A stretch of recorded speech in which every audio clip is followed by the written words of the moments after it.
And QuackStack's back on track. We better pack our sacks with loot for a lack of a more tactful introduction. Yeah. What the was that? As pointing out by my comment warriors, I pinpointed the exact time my cat died. It was right before fighting with the turtles. As you can see in the minimap, it seems that the cat was standing in the poison that was at the bottom of the vine rope course and died of dysentery. Farewell, cats.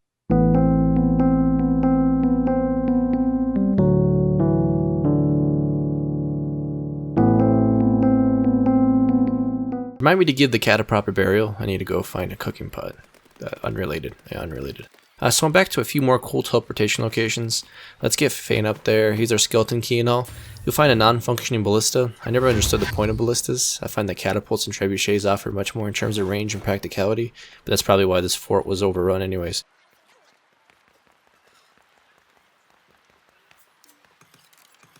Inside this little tower there's a chest hidden by the camera. Let's just pick it up for now because I misclicked open. And I was spotted. Okay, let's run away and hopefully they won't have to fight him.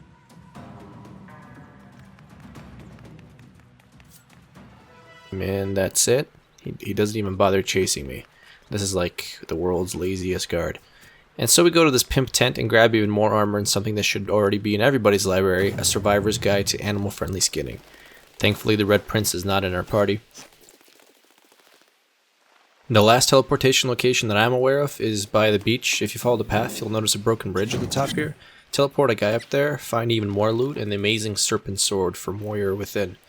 Or be like me and teleport the wrong guy and wait like 40 seconds for the teleport skill to cool down. It's your choice. Have you guys ever noticed at the very bottom there's a yellow bar? It's yellow. I think that might be the EXP bar. Yeah, it is. It totally increased when we got the XP drop. Wow, I played through this game and I did not even realize that.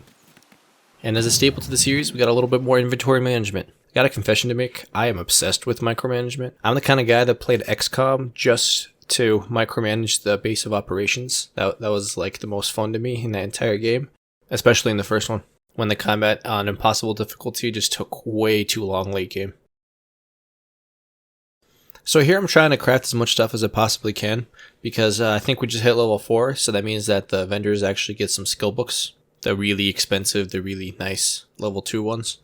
My thievery is only 2, I believe, so I'll still need a lot of money to actually buy the skills that I want, and I really want to get them as early as possible. It'll just make things a lot easier. Time to sell and finally feel like a badass. I just want to get the skill Rupture Tendons because it's just so badass. Wait a second. Why doesn't she have the skill books? Are we not level 4? Ah. Yeah, we are not level 4, we just hit level 3, right, I knew that. After a couple more hours of inventory management, I decided to continue on. Look at this chick, her name is Butter, bet her mom is a cow. We are going to eliminate all these pumpkin smuggling cartel people later on, and if you talk to Butter, she'll agree to turn against her own people in an effort to get into your pants.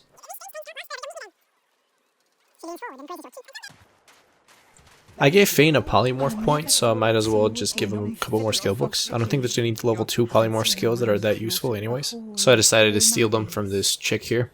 I don't think a dog can break your stealth. I really hope not.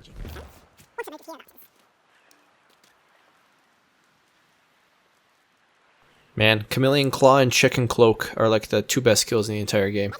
What a shame. A man's best friend, my ass. She's a dwarf and she's a woman. That like goes against all interpretations of the word man. Whatever, I'm not salty. Let's just go down to the arena fight.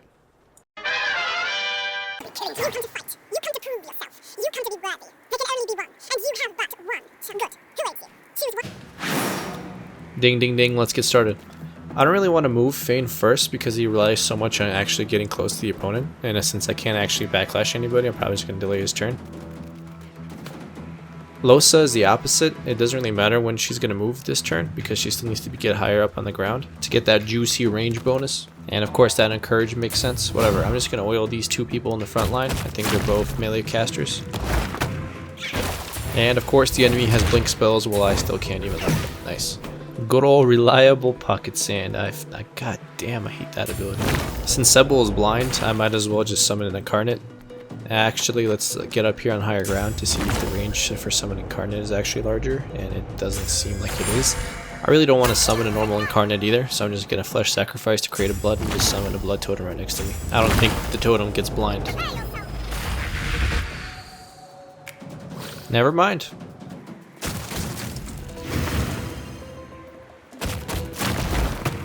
Now my two frontline people are both blinded and slowed. Oh my god. Damn, even battering ram distance is decreased. This might be it, boys. This is like the worst start you can ever have in a fight. I say boys because there's like a 2% female ratio people viewing my videos, so yay. And that delayed turn did not help at all. Might as well give myself some armor and I guess move through the soil to not waste AP.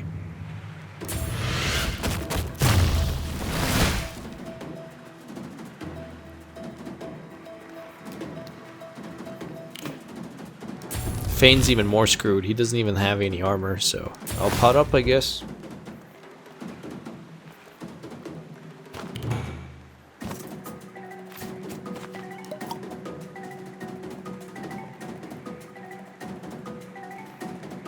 Wait, I don't actually want to move all the way up here. Wait, can I end turn? Okay, and you spam click end turn. And he moved first next turn, but I technically ended his turn that time too. Oh my god, this is it. I'm done. This is so demoralizing. I don't want to actually cast my fire spell because they're right next to oil, and I still want that oil for later on. Maybe for an oil incarnate or something. But hitting only one dude with poison kind of seems lackluster. I don't know.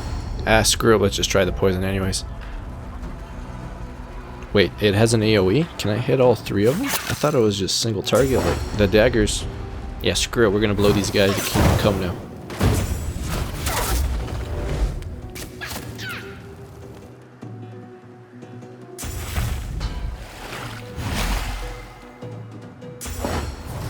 This mage is proving to be really annoying. Definitely a member of the Weasley family. Let's get a fire incarnate up in here, because fireball is super good. I don't know why they gave the fire incarnate a level 2 spell while all the other ones are level 1s, but whatever.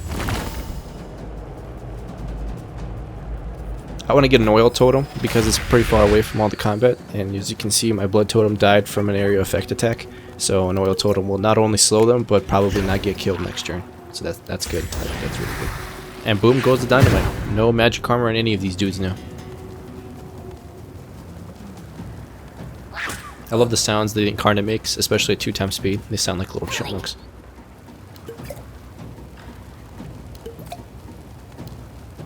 I really hate the armor system sometimes because it's just completely pointless to have Beast up in there. I guess he has Petrifying Touch, so we'll just move in just to use that on one of the people. How you miss with a tackle, I do not know.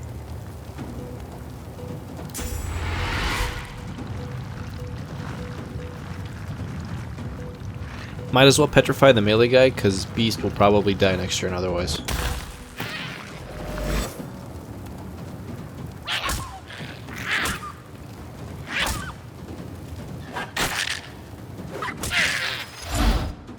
How does a dog kill a demon that's spawned from the fiery pits of hell? I still don't understand. Finally, we can move Fane, and he's not blind, so we can use Backlash to cover some good distance. I want to get some physical armor off these guys, so Beast will actually be useful in combat for the next few turns. I got my Chloroform as well to CC one of these guys. But I'm not going to use it for some reason. Might as well use Battle Stomp though, because I probably won't have a better angle than this later on in the fight.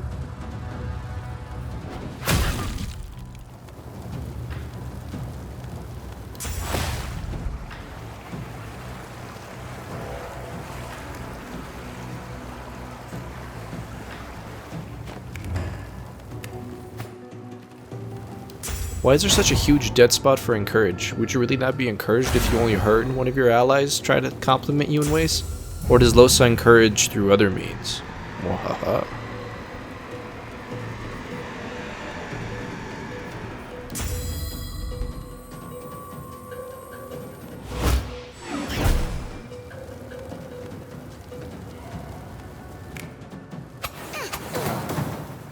Yeah, Beast is just getting plowed. 3 wand attacks? That's just not fair.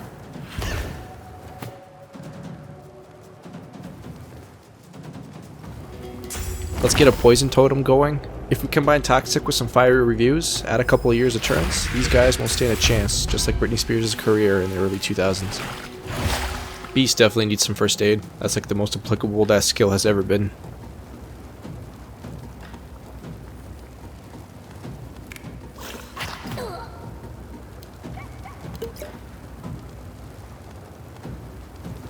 And finally, Beast actually gets to do something useful. They really need to buff all the melee classes, like come on.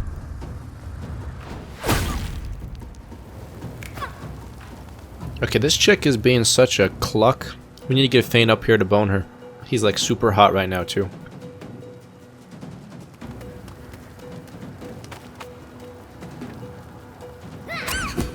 These moans in this analogy is just working too perfectly. Form of chicken. Oh yeah, Beast still has some physical armor, so he's not going to die this turn. Thankfully, most of the strength-based armor gives you magic armor. Yeah, totally. I think the pup's going to burn next turn, probably turn into a hot dog.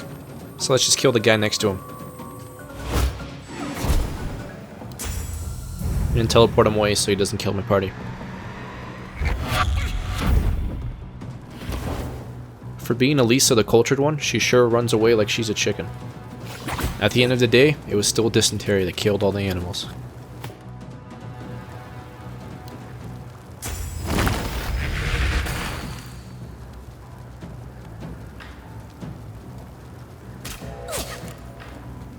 I think I just should have shot twice. I really underestimate the damage with the crossbow. I don't think you can go back to this arena, so I need to pick up this chest before we leave here. And Beast is actually useful, I guess, for something. Now we're left with 3 chicks, a dwarf, and a skeleton. You know how this one ends. This is as close to a gangbang as you possibly can get in this game. It's like, what, 4 people against 1? So I'm going to speed this up a little bit.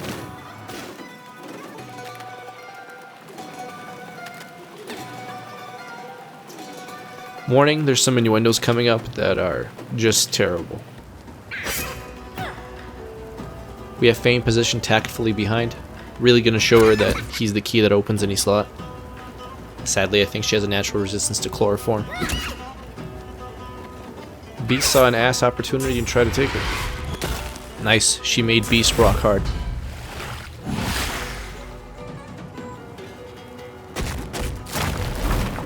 And even had the courtesy to oil everyone up.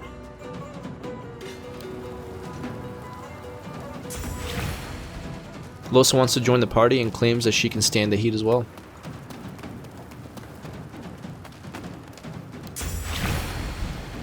With the help from Losa, hopefully everyone gets a little bit wet. And Sybil shot her through the heart. She's to blame. She gave love a bad name. Afterwards, you got your basic reward. If you play this in multiplayer, you can actually face against your party members, and if you win, you'll have a chance to get your sword collar off. I do not think that applies in single player, sadly. Even though technically this was multiplayer to start with, I still did not get the prompt.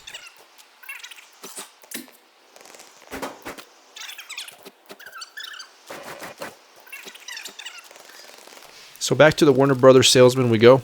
I think it's time for us to get rid of him. So this is brown, mixed together, then apart, and back again. You think? So, what's the news? Well, Always with the backtracking Ubisoft missions. Stop copying Assassin's Creed, Warner Brothers. What's next? I have to tail you all the way there?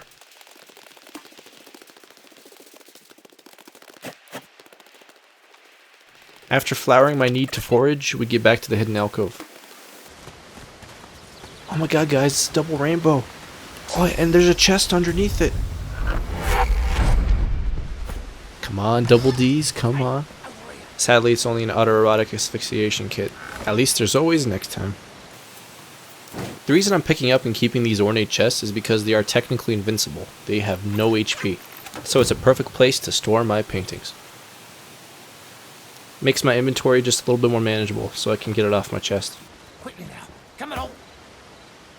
Since I foresee terrible things in his future, I'm gonna go for the sneaky pickpocket right before. Those are some nice ass robes. Is he wearing them? Am I literally stealing off of him? What if he starts to wonder why it's always been so breezy out here? Hey, over here. Can't really pickpocket anything else, so might as well steal all the other stuff that I can. If my theory holds true, that means that when we kill him, he'll drop all of these 4 skill books, which will be really nice to have. Oh shit, he caught on. I kind of wanted the audience to decide if we should kill him or not. I don't know, he kind of looks like a dead guy to me, don't you think? And what kind of name is Gawain? It's like an anagram for a wing.